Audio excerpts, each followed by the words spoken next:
الشيطان الرجيم.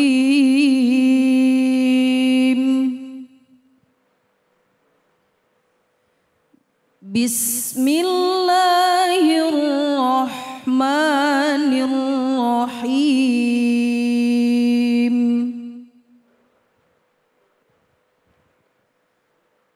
شهر رمضان الذي أنزل فيه القرآن هدى للناس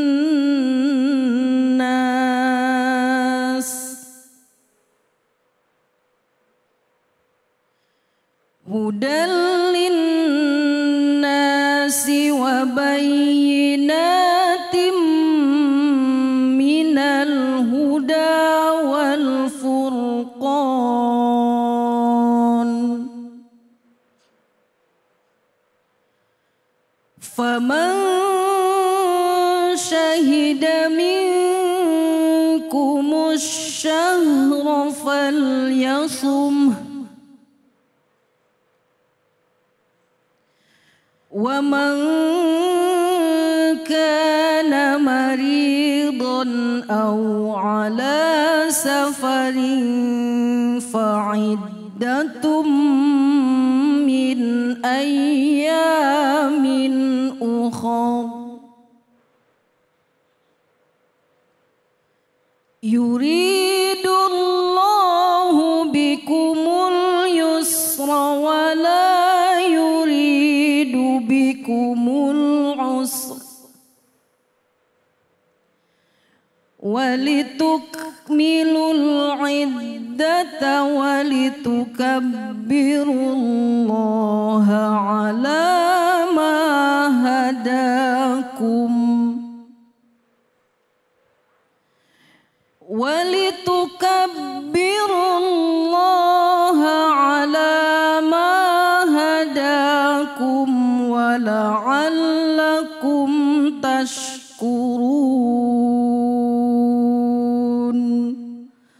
صدق الله العظيم.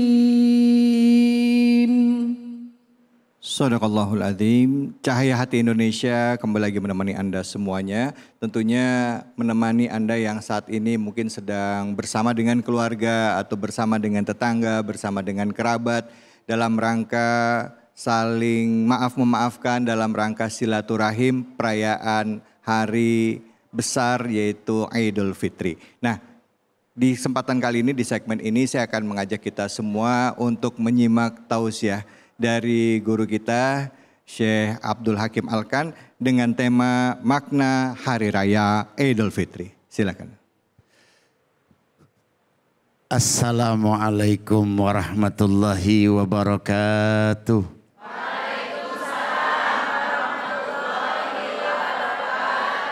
Alhamdulillah wassalatu wassalamu ala Rasulillah wa ala alihi wa sahbihi wa mawala ma ba'du.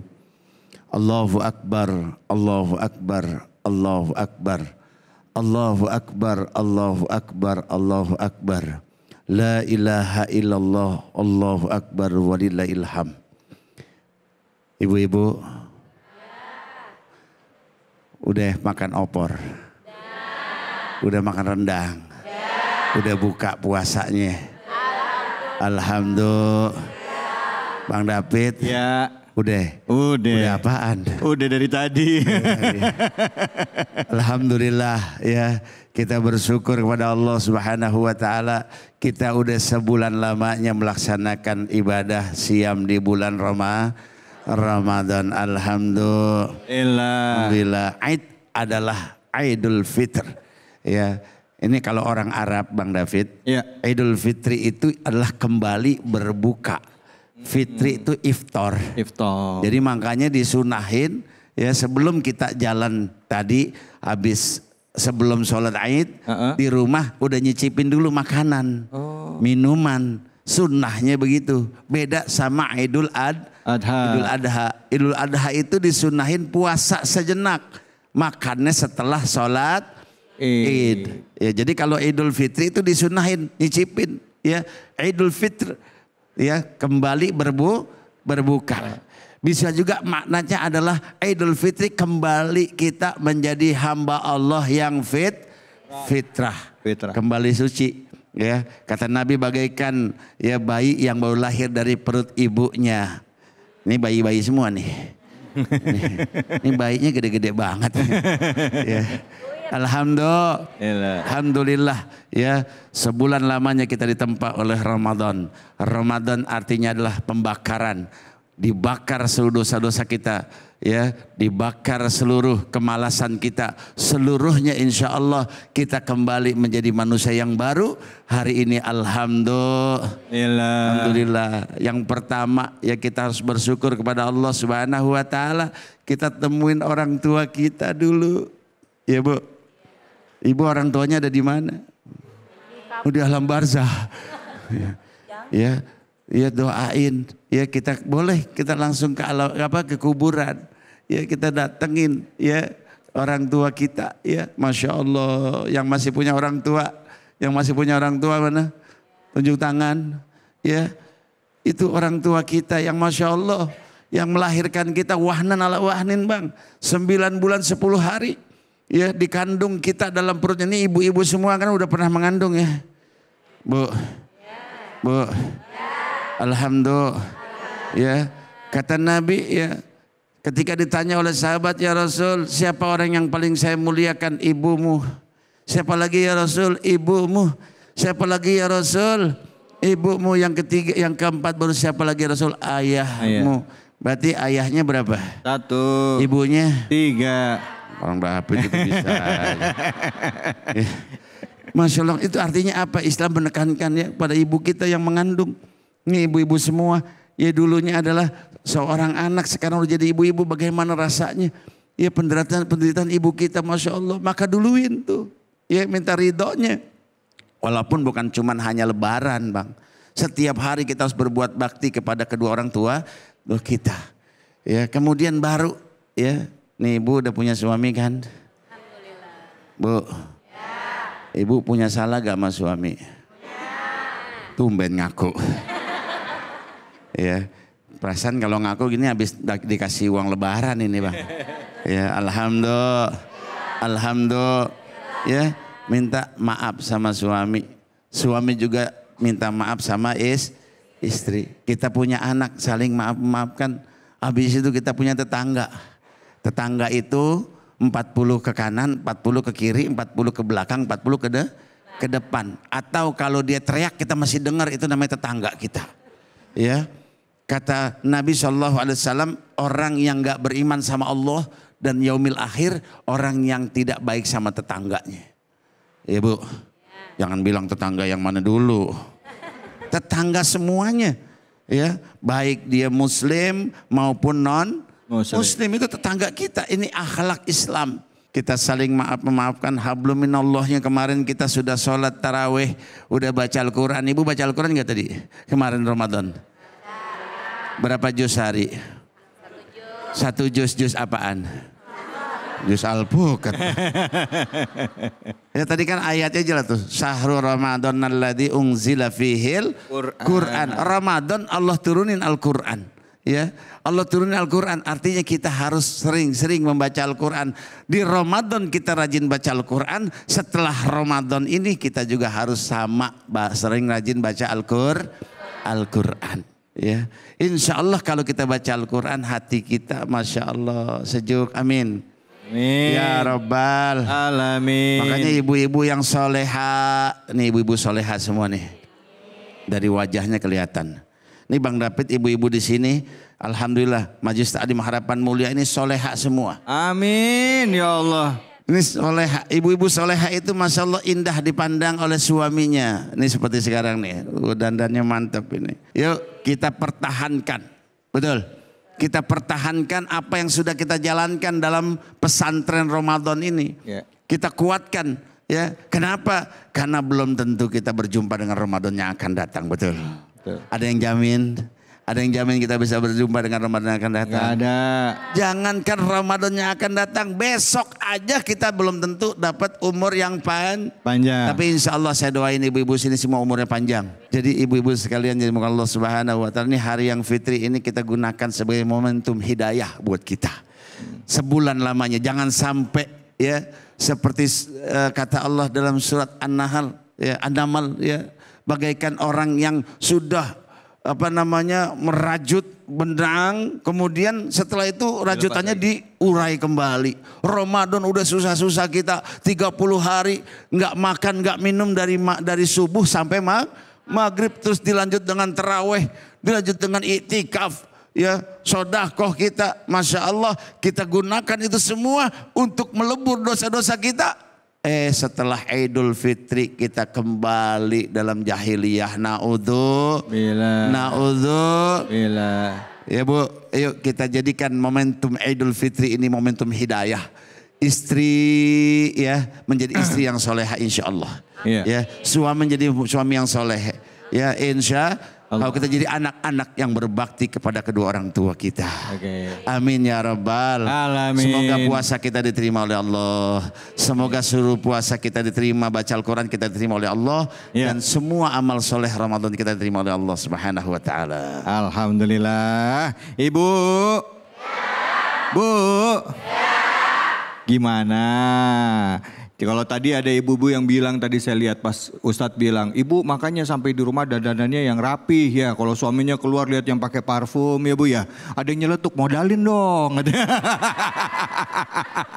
Modalin Ustadz katanya gitu. Emang ibu-ibu bisa aja jawabannya. Iya modalin dong. Terus juga kalau bapak-bapak kalau bisa juga di rumah jangan cuma pakai kaos sama sarung doang Ustadz ya kan. Emang demennya begitu Bang. Kalau di rumah pakai sarung. Yang wangi juga dong. Oh, siapa? Ya kan. Oke. Baik. Siapa yang mau bertanya nih ibu-ibu nih?